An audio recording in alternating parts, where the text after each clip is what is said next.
Cantare con la chitarra in mano, lasciatemi cantare, sono un italiano. هذه أشهر أغنية إيطالية للفنان الإيطالي الشهير توتو كوتونيو، وهو يغني لبلاده وفي مطلعها يقول: دعوني أغني والجيتار بيدي، دعوني أغني فأنا إيطالي.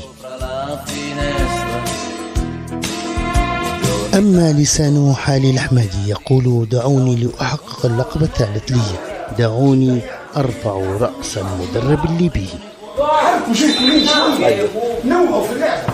هكذا يتحدث داخل غرفة تبديل الملابس قبل كل مباراة ليزرع روح النصر لفريق النصر. كل مقابل اليوم من أجل الفحام. يضع الخطة، يطالب اللاعبين بالعمل ليصل معهم نحو الهدف المنشود.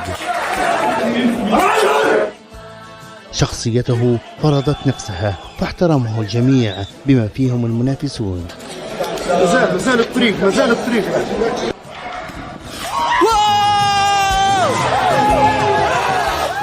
لقد أعاد الأحمدي بريق الأمل للمدرب الوطني مجددا.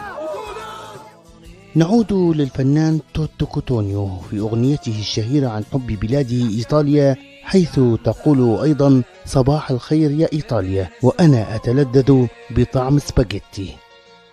أما الأحمدي سيقول صباح الخير بملعب الأولمبيكو ليتلذذ بالبطولة الثالثة.